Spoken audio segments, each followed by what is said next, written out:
അതിപരിശുദ്ധമായ നാമം വാഴ്ത്തപ്പെടുമാറാകട്ടെ. അനുഗ്രഹിക്കപ്പെട്ടതായ സമയത്തിനായി ഞാൻ കർത്താവിനെ സ്തുതിക്കുന്നു, സ്തോത്രം ചെയ്യുന്നു. എല്ലാ ദൈവമക്കൾക്കും ക്രിസ്തയേശുവിന്റെ നിസ്തുല്യമായ നാമത്തിൽ ഞാൻ എൻ്റെ സ്നേഹവന്ദനത്തെ അറിയിക്കുന്നു. നിങ്ങൾ പറഞ്ഞതുപോലെ എൻ്റെ പേര് ഷിജു എന്നാണ്. ഞാൻ എസെക്സിൽ ഹാർലോ എന്ന് പറയുന്ന സ്ഥലത്ത് ദൈവവേലയിലായിരിക്കുന്നു.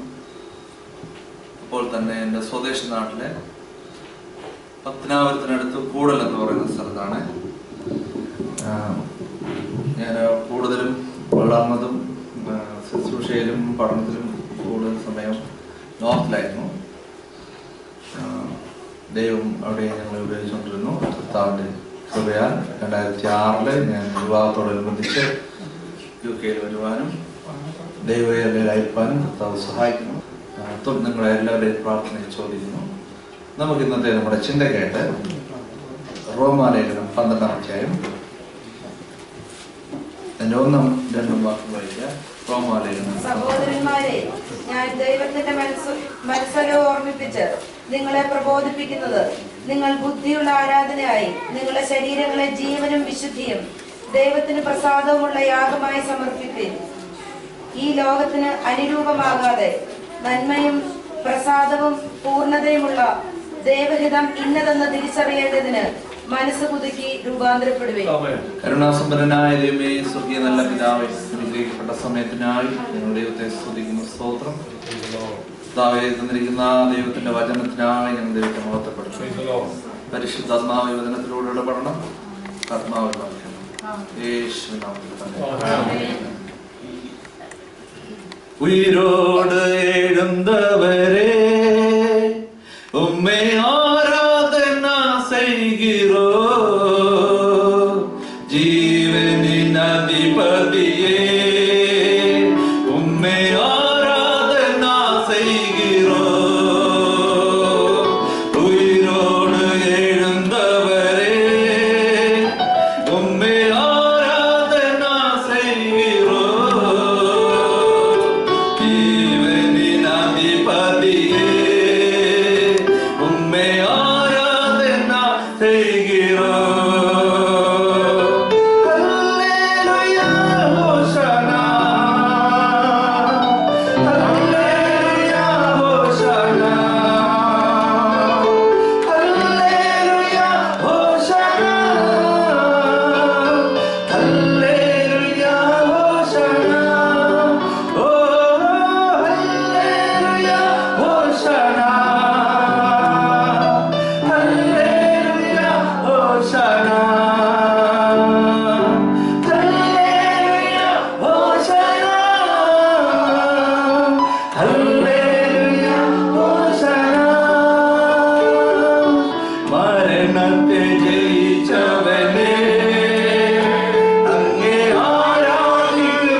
കർത്താവിന്റെ അതിപരിശുദ്ധമായ നാമം വാഴ്ത്തപ്പെടുമാറാകട്ടെ.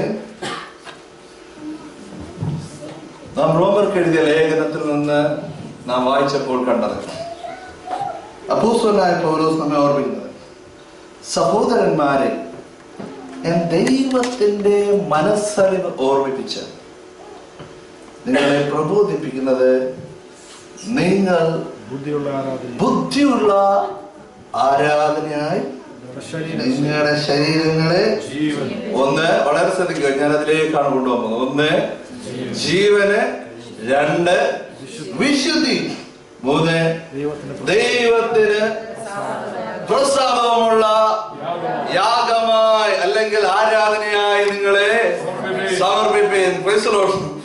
നമ്മളെല്ലാവരും ഈ ദേശത്ത് വന്നിരിക്കുന്നത് ദൈവത്തെ ആരാധിപ്പാൻ വേണ്ടിയിട്ടാണ്. കർത്താവ് നമ്മളെ ഈ ദേശത്ത് കൊണ്ടുവന്നിരിക്കുന്നത് ദൈവത്തെ മഹത്വപ്പെടുത്തുവാൻ വേണ്ടിയിട്ടാണ്. അപ്പോൾ ഇന്ന് വൈകിയ സമയത്ത് നമുക്ക് കടപ്പാടുണ്ട്. നാം ദൈവത്തെ ആരാധിപ്പാൻ വന്നിരിക്കുമ്പോൾ നാം കൊടുക്കുന്ന ആരാധന എങ്ങനെയുള്ളതാണ് എന്ന് നമുക്കൊന്ന് ശോധന ചെയ്യുവാൻ പോയാണ്. എന്റെ നിങ്ങളുടെയും ആരാധന ദൈവത്തിന് പ്രസാദമുള്ള ആരാധനയാണോ ഞാൻ നിങ്ങൾ അർപ്പിക്കുന്നത് എന്ന് ഇന്ന് പകൽക്കാലം എന്ന് നമുക്കൊന്ന് ശോധന ചെയ്ത് നോക്കാം. എത്രയൊക്കെയാണ്? ഒന്ന് ജീവൻ ഉണ്ടായിരിക്കണം, ഒന്ന് വിശുദ്ധി ഉണ്ടായിരിക്കണം, മൂന്നാമത് പറഞ്ഞിരിക്കുന്നത് ദൈവത്തിന് പ്രസാദമുള്ള ആരാധനയായിരിക്കുമാണോ. അപ്പോൾ ആരാധനയ്ക്ക് വേണ്ടിയിട്ട് നാം വില കൊടുത്ത് ഇറങ്ങി വന്ന ജനമാണ്. ഹല്ലേലൂയ. ഇസ്രായേൽ മക്കൾ ആരാധനയ്ക്ക് വേണ്ടിയിട്ട് അവരുടെ ഫറവോന്റെ അടുത്ത് നിന്ന് വില കൊടുത്ത് ഇറങ്ങി വന്നതുപോലെ ഞാനും നിങ്ങളും പിശാചിന്റെ കയ്യിൽ നിന്ന് കർത്താവ് നമ്മെ വില കൊടുത്ത് എന്തിനാണ് ആരാധനയ്ക്ക് വേണ്ടിയിട്ട് കൊണ്ടുവന്നത്. അപ്പോൾ അതങ്ങനെയെങ്കിൽ കർത്താവ് നമ്മെ വില കൊടുത്ത് ആരാധനയ്ക്ക് വേണ്ടിയിട്ട് കൊണ്ടുവന്നിരിക്കുമ്പോൾ ഞാൻ നിങ്ങളും ഏത് നിലവാരത്തിലുള്ള ആരാധനയാണ് കൊടുക്കുന്നത് നമുക്കൊന്ന് ശോധന ചെയ്തു. ഒരു ഭക്തൻ ദൈവത്തെ ആരാധിക്കാൻ വേണ്ടിയിട്ട് മനസ്സ് വെച്ചു കേട്ടോ. അപ്പോൾ ആ ഭക്തന്റെ ആരാധന എങ്ങനെയാണെന്ന് നമുക്കൊന്ന് ചിന്തിച്ചു നോക്കാം. ഉൽപ്പത്തി പുസ്തകം 8-ാം അധ്യായം 20-ാം വാക്യത്തിലേക്ക്. ഒരു ഭക്തൻ ദൈവത്തെ ആരാധിക്കാൻ വേണ്ടിയിട്ട് മനസ്സ് വെച്ചു. ആ ഭക്തന്റെ ആരാധന അതൊക്കെ ഉൽപ്പത്തി പുസ്തകം 8-ാം അധ്യായം 20-ാം വാക്യത്തിലേക്ക്. നോഹ യഹോവയ്ക്ക് എന്ത് ചെയ്തു? ഒരു യാഗപീഠം പണിതു. വളരെ ശ്രദ്ധിക്കുക. നോഹ യഹോവയ്ക്ക് ഒരു യാഗപീഠം പണിതു. അപ്പോൾ ന്യായവിധിയിൽ നിന്ന് രക്ഷ പ്രാപിച്ച നോഹ ആദ്യം ചെയ്തതെന്ന് ചോദിച്ചു കഴിഞ്ഞാൽ ദൈവത്തെ ആരാധിപ്പാൻ വേണ്ടിയിട്ട് അവൻ ഒരു യാഗപീഠം പണിതു. എന്താ പറയുക? ന്യായവിധിയിൽ നിന്ന് രക്ഷ പ്രാപിച്ച നോഹ ദൈവത്തെ ആരാധിപ്പാൻ വേണ്ടിയിട്ട് ആദ്യം യാഗപീഠം പണിതു.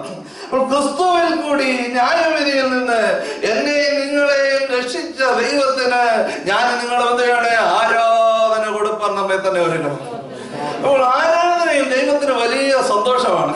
അപ്പോൾ നോഹ എന്നറിയാവൂ, ന്യായവിധിയിൽ നിന്ന് രക്ഷ പ്രാപിച്ച ഉടനെ മറ്റെല്ലാ കാര്യങ്ങളും മാറ്റിവെച്ചിട്ട് ഒറ്റയ്ക്ക് എന്ത് ചെയ്തു? ഒരു യാഗപീഠം പണിതു.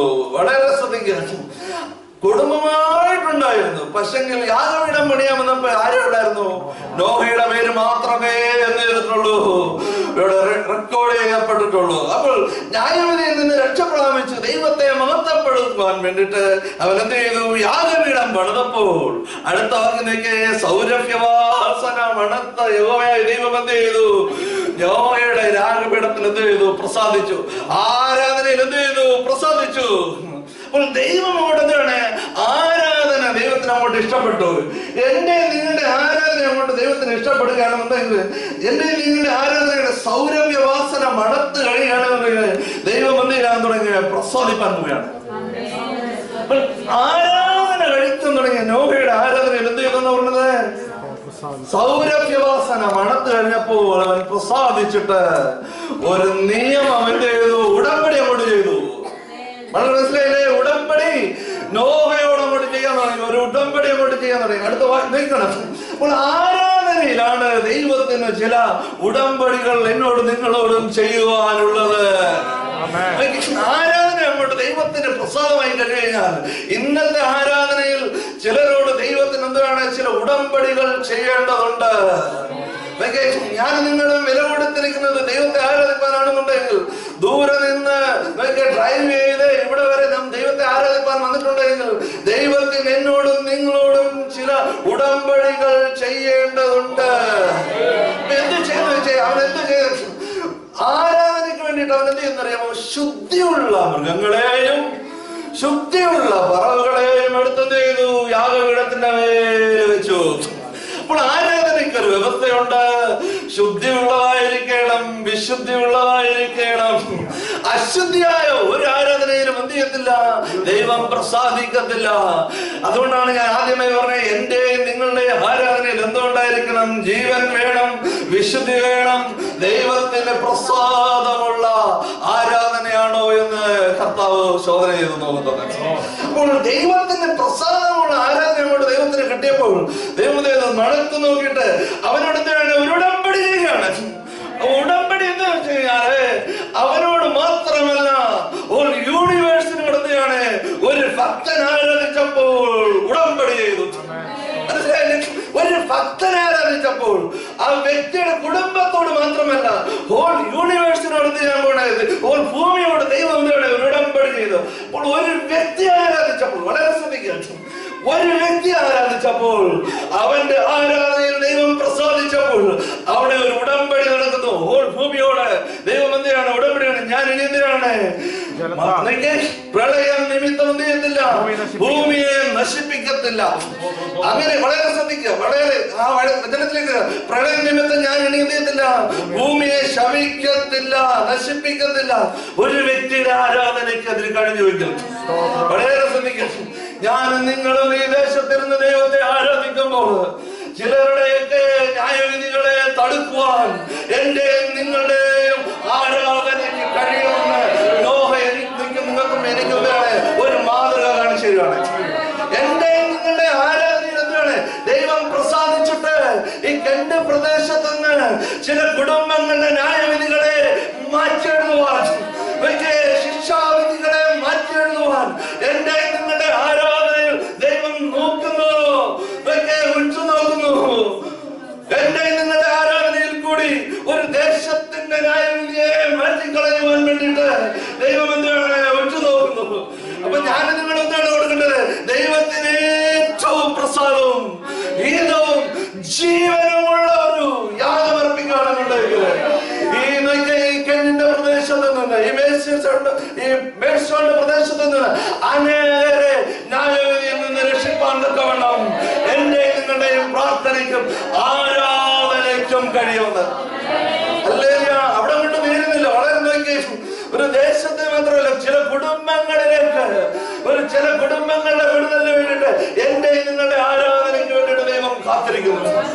കർത്താവ് പറയാണ്, ഇന്ന കുടുംബത്തെ ഞാൻ വിടുവിച്ചത് ഇന്ന ദിവസം എന്റെ ദാസന്മാർ ഇരുന്ന് ആരാധിച്ചു കൊണ്ടിരുന്നപ്പോൾ ഞാനൊരു തീരുമാനമെടുത്തു. മേഡിസ്റ്റോന്റെ പ്രദേശത്ത് നിന്ന് ഇന്ന വ്യക്തിയുടെ കുടുംബത്തെ എനിക്ക് വേണ്ടിയിട്ട് വേർതിരിക്കണമെന്ന്, ന്യായവിധിയിൽ നിന്ന് വേർതിരിക്കണമെന്ന്. നമ്മുടെ ആരാധന എന്തായിരിക്കണം? ചിലരെ വിടുവിക്കുന്നതാ, ചിലരെ വീണ്ടെടുക്കുന്നതായിരിക്കണം. ദൈവത്തിന് പ്രസാദമുള്ള ആരാധനയായി തീരണമെന്ന്. ഇനി അവിടെ കൊണ്ട് ഞാൻ സമയം കൊണ്ട് പെട്ടെന്ന് പോവുകയാണ്. അവിടെ കൊണ്ട് തീരുന്നില്ല. എന്നിട്ട് അടുത്തെന്നറിയാമോ, ആരാധന അങ്ങോട്ട് എടുത്തു കഴിഞ്ഞപ്പോൾ ദൈവത്തിന് പ്രസാദം കഴിഞ്ഞപ്പോൾ ഒറ്റയ്ക്കേ ഉള്ളായിരുന്നു ആരാധനക്കല്ലേ, യാഗപീഠം പണിയാൻ ഒരുത്തരേ ഉണ്ടായിരുന്നു. പക്ഷെ ദൈവത്തിന് അങ്ങോട്ട് പ്രസാദം തോന്നിയപ്പോൾ അടുത്ത നിയമം തലമുറയോടും കൂടെ അങ്ങോട്ട് ദൈവം സംസാരിക്കുകയാണ്. ഉടമ്പടി എന്താണ്? തലമുറയോടുകൂടെ ചേർത്താണ് ദൈവത്തെ സംസാരിക്കുന്നത്. അപ്പം വായിച്ചേ, അടുത്ത് നോക്കിയേ, ദൈവം എന്ത് ചെയ്തു?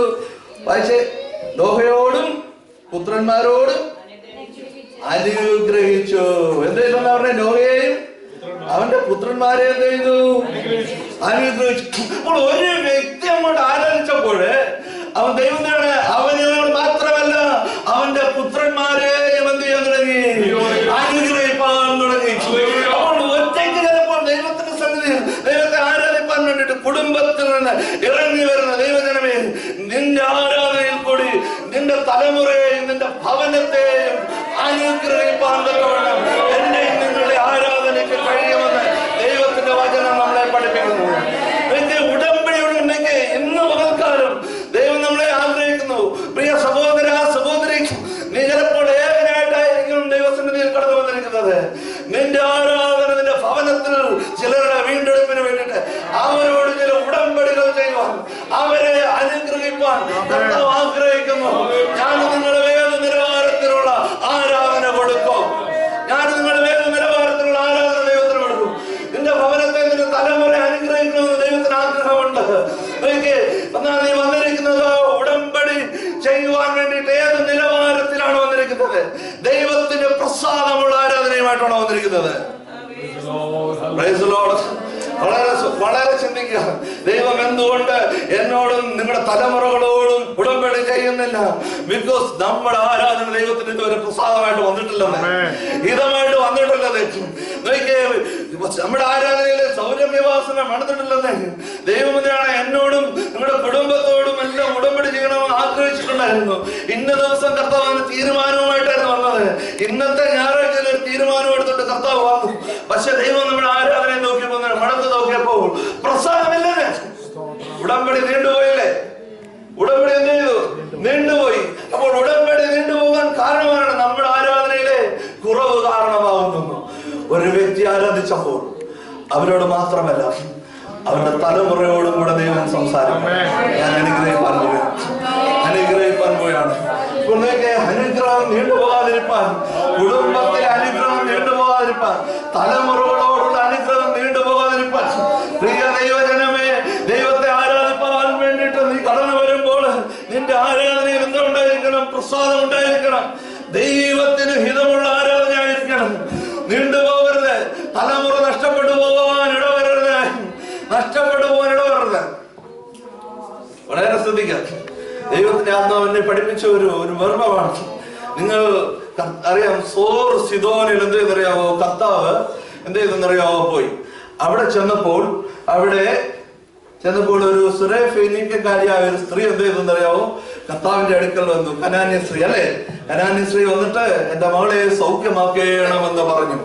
അപ്പോൾ കർത്താവ് അവിടെ പറയുന്ന ഒരു സ്റ്റേറ്റ്മെന്റ് വളരെ ചിന്തിക്കുകയാണ്. ഞാൻ ഇസ്രായേൽ ഗോത്രങ്ങളിൽ നിന്ന് നഷ്ടപ്പെട്ടു പോയ ആടുകളെ തേടിയാണ് വന്നിരിക്കുന്നത് എന്ന് പറഞ്ഞു. എന്ത് പറഞ്ഞത്? ഇസ്രായേൽ ഗോത്രങ്ങളിൽ നിന്ന് നഷ്ടപ്പെട്ടു പോയ ആടുകളെ തേടിയാണ് വന്നിരിക്കുന്നത്. അപ്പോൾ അവരെ തേടി കർത്താവ് അങ്ങനെ പറയാൻ കാരണം എന്താന്ന് ചോദിച്ചു കഴിഞ്ഞാൽ, സോർ സിദോൻ എന്ന് പറയുന്നത് ഇന്നത്തെ ലെബനോനിലുള്ള അല്ലെങ്കിൽ പണ്ടത്തെ എന്താണ് വലിയ കൊമേഴ്ഷ്യൽ ഹാർബർ ആയിരുന്നു. വലിയ വ്യവസായ ഹാർബറായിരുന്നു. യെശയ്യാ പ്രവാചകന്റെ പുസ്തകത്തിൽ അതിനെക്കുറിച്ച് പറയുന്നത് അത് ജാതികളുടെ ചന്തയാകുന്നു. എന്താണ്? ജാതികളുടെ ചന്തയാകുന്നു. സോറിനെ കുറിച്ചും സിദോനെ കുറിച്ചും പറഞ്ഞിരിക്കുന്നത്. അബ്രഹാമിന്റെ സന്തതികളായ ദൈവമക്കൾ എന്ത് ചെയ്തറിയാമോ?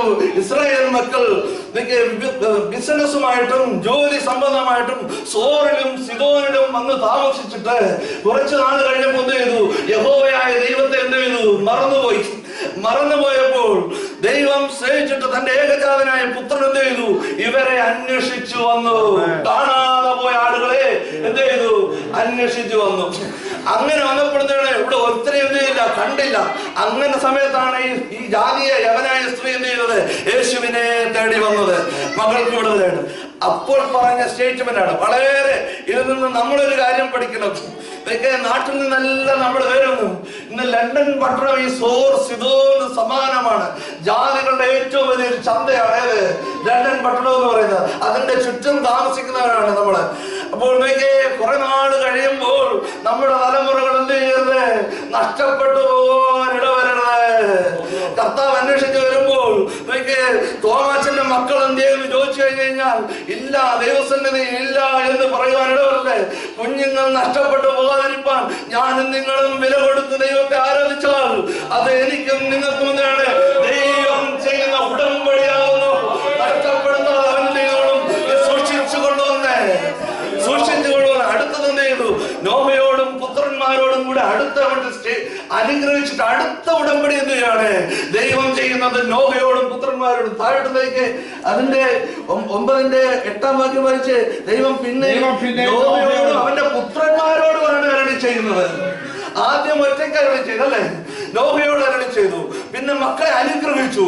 അടുത്തത് അനുഗ്രഹം കൊണ്ട് കഴിഞ്ഞപ്പോൾ ഉടമ്പടി മക്കളോടും കൂടെ ചേർന്നു. ഞാൻ നിങ്ങൾ ദൈവത്തെ ആരാധിക്കുമ്പോൾ മക്കളോടും കൂടെ ചേർന്ന് അടുത്ത ഉടമ്പടി എന്ത് ചെയ്യാൻ പോവുകയാണ്? ദൈവം ചെയ്യാൻ പോവുകയാണ്. അപ്പോൾ വില കൊടുത്ത ദൈവത്തെ ആരാധിക്കണമെന്ന് ഹിതമായ ആരാധനയോട് കൂടെ വന്ന് അടുത്ത എന്ത് ഉടമ്പടി ചെയ്തെന്ന് വെച്ച് കഴിഞ്ഞാൽ, ഞാൻ ഇനി എന്ത് ചെയ്തില്ല? ഭൂമിയെ നശിപ്പിക്കത്തില്ല. അതിനെന്ത് ചെയ്യും? ഞാൻ മേഘത്തിൽ ഒരു വില്ല് വെക്കും. മേഘത്തിൽ എന്ത് ചെയ്യും? ഒരു വില്ല് വെക്കും അടയാളമായിട്ട്. അതെന്താന്ന് ചോദിച്ചു കഴിഞ്ഞാൽ, ദൈവം തന്റെ ന്യായവിധി അയക്കാതിരുന്നു. പക്ഷെ ദൈവം എന്ത് ചെയ്തു? അനുഭവിച്ചിട്ട് തന്റെ വില്ലുകൊണ്ട് തന്നെ അതിനെ എന്ത് ചെയ്തു? തടഞ്ഞു. വീരന്റെ കയ്യില് വീരനാം സൈന്യങ്ങളുടെ എന്ത് ചെയ്തു? തന്റെ വില്ലുകൊണ്ട് തന്നെ താൻ അയച്ചിരുന്ന ന്യായവിധിയെ തടഞ്ഞു നിർത്തി. തടഞ്ഞു നിർത്തിയിട്ട് എന്തെന്നറിയോ? ഇനി ദൈവം ഓർമ്മിപ്പിക്കുന്നത്, നമ്മളെ പഠിപ്പിക്കുന്നത് എന്തറിയാവോ? അവിടെ ഒരു ന്യായവിധി വരുവായിരുന്നു, വലിയൊരു പ്രളയം വരുവാനിരുന്നു. എന്നാൽ മേഡിസ്റ്റോണിന്റെ പ്രദേശത്ത്, ലണ്ടന്റെ പ്രദേശത്ത് ദൈവമക്കളിൽ നിന്ന് പ്രാർത്ഥിച്ചത് കൊണ്ട് ദൈവം അയക്കുവാനിരുന്ന ന്യായവിധിയെ കുറിച്ച് ദൈവം തന്നെ അനുവദിക്കാതെ അനുവദിച്ചു. ഞാൻ നശിപ്പിക്കുന്നില്ല, ഭൂമിയെ നശിപ്പിക്കുന്നില്ല. ദൈവമക്കൾ ലോകത്തിന്റെ വിവിധ ഭാഗങ്ങളിൽ നിന്നും പ്രാർത്ഥിച്ച് ദൈവത്തെ ആരാധിക്കുന്നത് കൊണ്ട് അനേക ന്യായവിധികളെ ദൈവം ചെയ്തു തടഞ്ഞു നിർത്തിയതെന്ന് ദൈവം നമ്മളെ അത് ഓർമ്മിപ്പിക്കുകയാണ്. അപ്പോൾ ഒരു വ്യക്തിയുടെ ആരാധനയ്ക്ക് ഇത്രയും കഴിയുമെങ്കിൽ നമ്മൾ യാതൊരു കഴിവുമില്ലാത്ത നമ്മുടെ ആരാധനയിൽ കൂടി ഈ ദേശത്ത് അനേകരെ വെടിയിപ്പാൻ ദൈവത്തിന് ആഗ്രഹം, അനേക കുടുംബങ്ങളെ വെടിയിപ്പാൻ, അനേക ജാതികളെ രക്ഷിപ്പാൻ ദൈവത്തിന് ആഗ്രഹമുണ്ട്. Who is going to give a good worship to God? ആര് ദൈവത്തിന് കൊടുക്കും? ഞാനും നിങ്ങളും കൊടുക്കണം. Praise Lord. ഞാനും നിങ്ങളുടെ ദൈവത്തെ ആരാധിക്കും.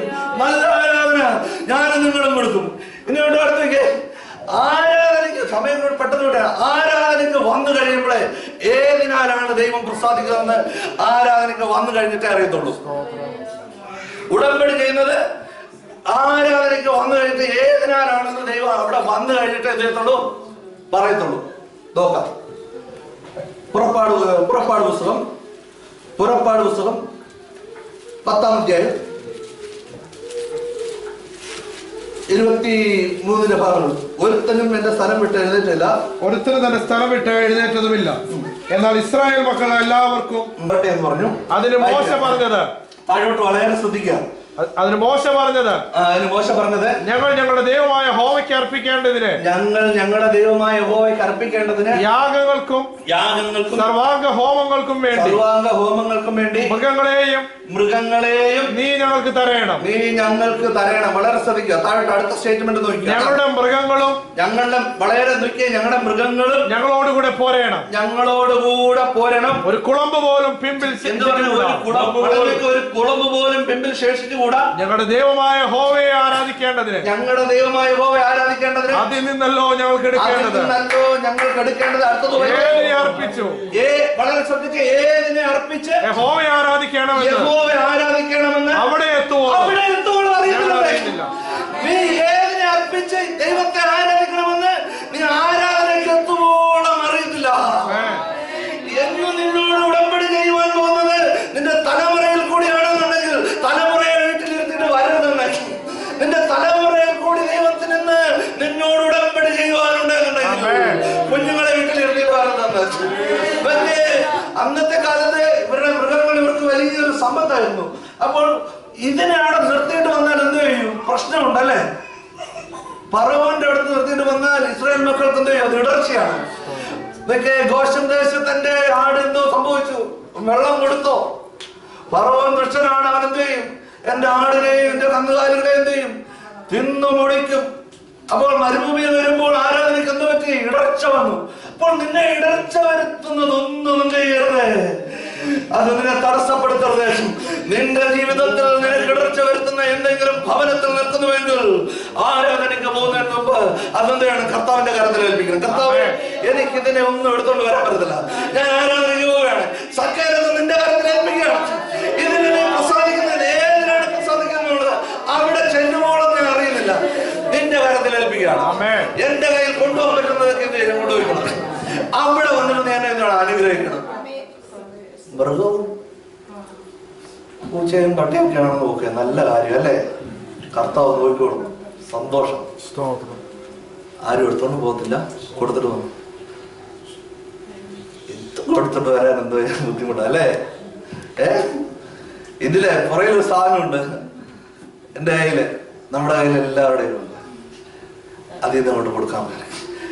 ഇന്ന് നിന്റെ ക്രെഡിറ്റ് കാർഡ് കൊണ്ട് അല്ലെങ്കിൽ നിന്റെ ഡെബിറ്റ് കാർഡ് കൊണ്ട് നീ കൊടുപ്പാൻ നിന്റെ വേണ്ട, പക്ഷെ നീ കൊടുപ്പാൻ പൂർണ്ണമായും മനസ്സോടുകൂടെ വന്നിട്ടുണ്ടെങ്കിൽ നോക്കേ, അവിടെ വരുമ്പോൾ നിന്നോട് ചില ഉടമ്പടികൾ ചെയ്യാൻ വേണ്ടി എന്റെ ദാസൻ നിന്നോട് ഉടമ്പടി ചെയ്തിട്ടുണ്ട്. നീ ചോദിച്ചാൽ എന്തും തരാമെന്നുള്ള ഉടമ്പടി ചെയ്തിട്ടുണ്ട്.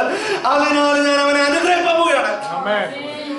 എന്റെ തലമുറയെ ദൈവത്തിന്റെ നാമത്തിന് വേണ്ടിയിട്ട് ആരാധിക്കാൻ വേണ്ടിയിട്ട് കൊടുക്കാമെന്ന് അവൻ തീരുമാനമെടുത്തിട്ടുണ്ട്. അതിനാൽ ഞാൻ അനുഗ്രഹിക്കാൻ പോവുകയാണ്. ഇന്നത്തെ ദിവസം ഇവിടുത്തെ ഒരു വ്യക്തിയോട് കർത്താവ് ഉടമ്പടി ചെയ്യാനിരുന്നു. അത് തലമുറയോട് വളരെ ശ്രദ്ധിക്കുക. പാസ്റ്റർ, കുഞ്ഞിന് GCSEയുടെ എക്സാമാണ്, കുഞ്ഞ് ഒത്തിരി പഠിക്കാനുണ്ട്, അതുകൊണ്ടൊന്നില്ല.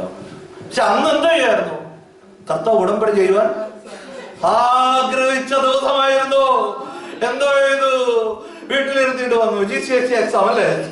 ഏതിനാലാണ് പ്രസാദിപ്പാൻ പോകുന്നത് അവിടെ എത്തോളം അറിയുന്നില്ല.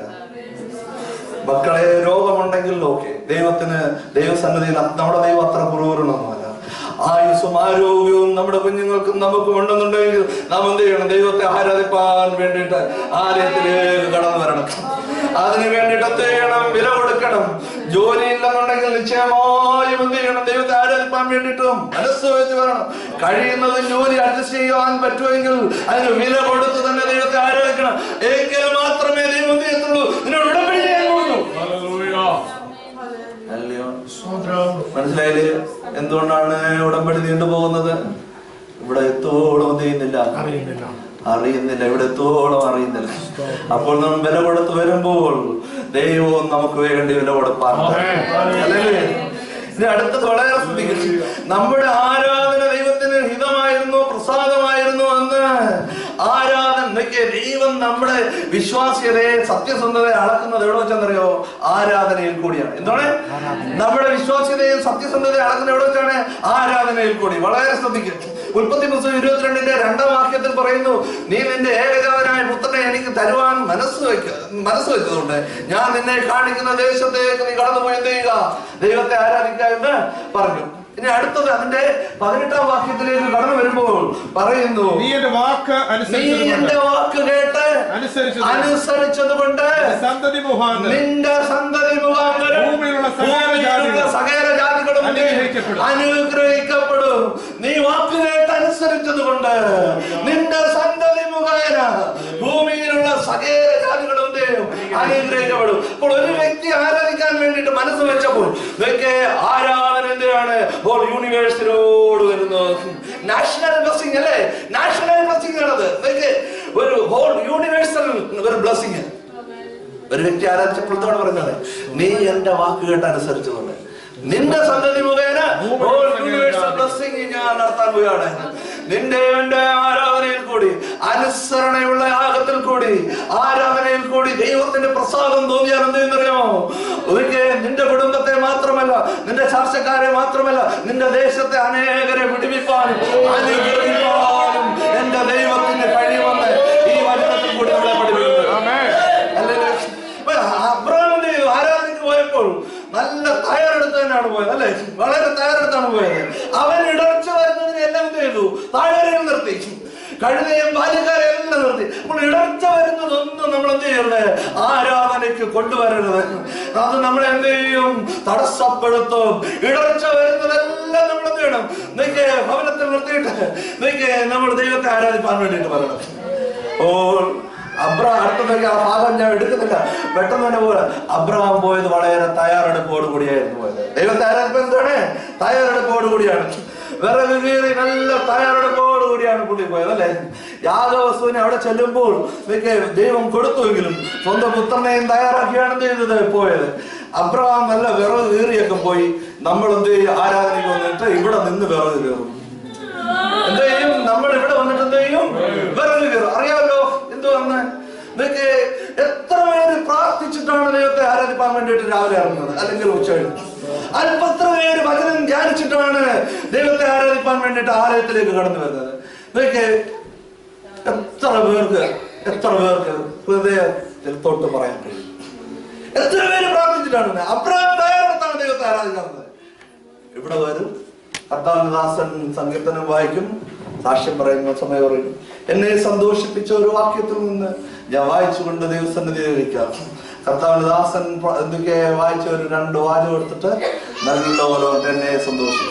നിന്നെ വീട്ടിൽ വെച്ച് എന്തുകൊണ്ട് സന്തോഷിപ്പിച്ചില്ല? എന്തുകൊണ്ട് നീ തയ്യാറായി വന്നില്ല? ഇവിടെ വരുമ്പോഴാണ് വേറെ കയറാൻ പറ്റിയത്. അത് വേണ്ട, ഭവനത്തിൽ നിന്ന് തന്നെ നീ വേറെ കയറി വരണം.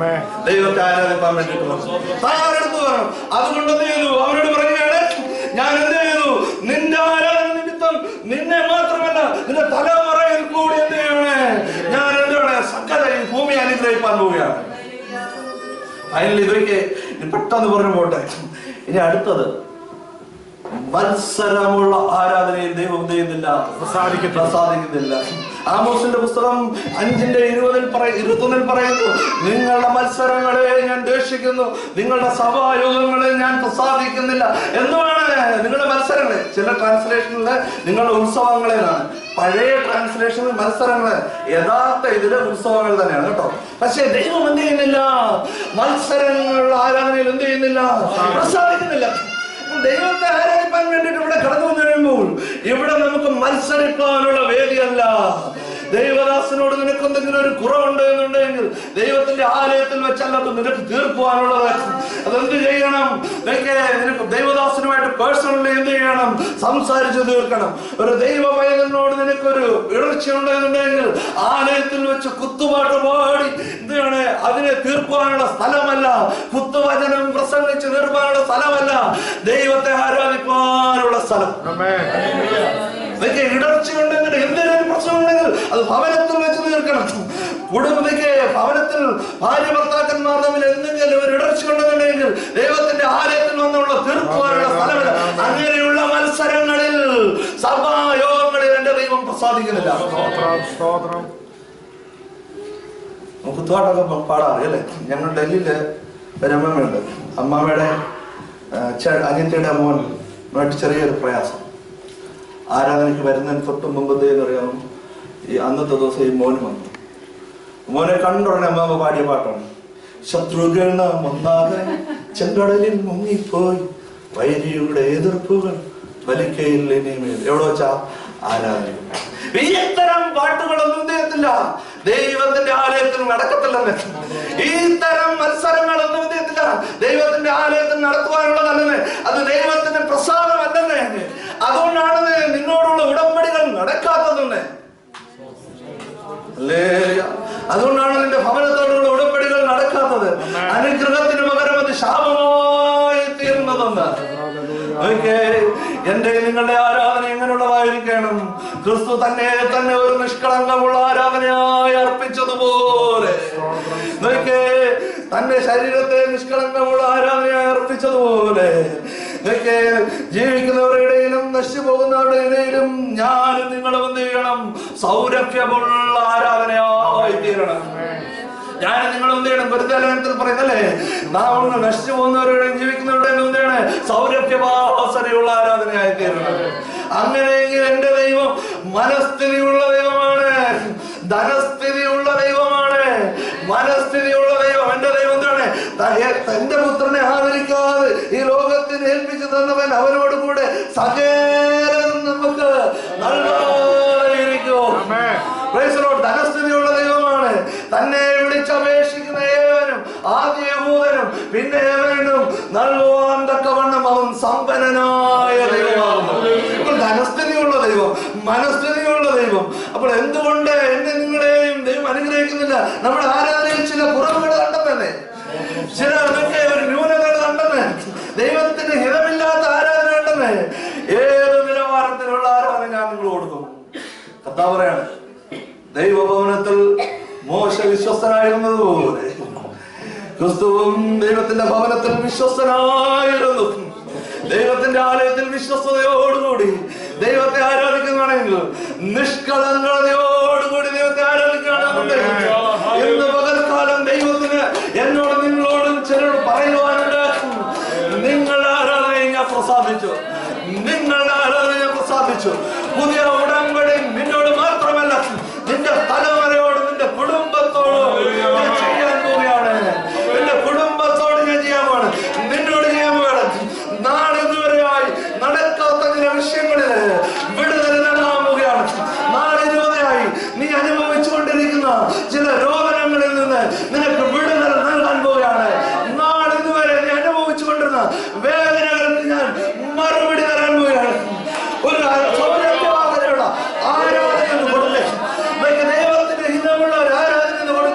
ഇന്ന് പകൽക്കാലം ദൈവത്തിന് ഉടമ്പടികൾ ചെയ്യാൻ പോവുകയാണ്. ഉടമ്പടി ചെയ്യണമെന്ന് ആഗ്രഹമുള്ളവര് എല്ലാവരും കണ്ണുകൾ അടച്ചാണ്. എല്ലാവരും കണ്ണുകൾ അടച്ചാണ്. എന്നോട് ഉടമ്പടി ചെയ്യണമേ. പരിശുദ്ധ ദൈവമേ, എന്നോട് ഉടമ്പടി ചെയ്യണമേ. എന്റെ ആരാധനയിൽ കണ്ടിട്ടുണ്ടെങ്കിൽ എന്നോട് ക്ഷമിക്കണമേ. നാളിതുവരെ ഞാൻ കർത്താവേ ദൈവത്തിന്റെ സന്നിധിയിൽ ഇതമില്ലാത്ത ആരാധനയായി വന്നിട്ടുണ്ട്. പലപ്പോഴും ഇടർച്ചയുള്ള ആരാധനയായി വന്നിട്ടുണ്ട്. ക്ഷമിക്കണമേ, എന്നോട് ക്ഷമിക്കണമേ. എന്റെ കുറവുകളെ ക്ഷമിക്കണമേ. എന്റെ ആരാധനകളെ ക്ഷമിക്കണമേ. ഇനിയും എന്റെ ജീവിത കർത്താവേ നല്ലൊരു ആരാധനയ്ക്ക് ആവശ്യം കൊടുക്കണം. എന്നോട് ഉടമ്പടി ചെയ്യണമേ. എന്റെ ദേശത്തോട് ഉടമ്പടി ചെയ്യണമേ. എന്റെ കുടുംബത്തോട് ഉടമ്പടി ചെയ്യണമേ. എന്റെ തലമുറയോട് ഉടമ്പടി ചെയ്യണം.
സർവശക്തനായ ദൈവത്തെ ആരാധിക്കുന്നതിൽ കൂടെ ന്യായവിധി മാറിപ്പോകുന്നു. നമുക്ക് മാത്രമല്ല, ദേശത്തിനും നമ്മുടെ കുടുംബത്തിനും അത് വിടുതൽ വരികയാണ്. ദൈവത്തെ പ്രസാദിപ്പിക്കുവാൻ കഴിയുന്ന ഒരു ആരാധന വന്നെങ്കിൽ മാത്രമേ ദൈവം നമ്മളുമായിട്ട് ഉടമ്പടിയുള്ളൂ. ആരാധനയ്ക്ക് യാഗപീഠത്തിനരികിൽ വരുന്നവന് മാത്രമേ, ദൈവത്തെ ആരാധിപ്പാൻ മനസ്സോടെ കടന്നു വരുന്നവന് മാത്രമേ. സഹോദരന്മാരെ, ഞാൻ ദൈവത്തിന്റെ മനസ്സിനെ ഓർപ്പിച്ച് നിങ്ങൾ പ്രബോധിപ്പിക്കുന്നു.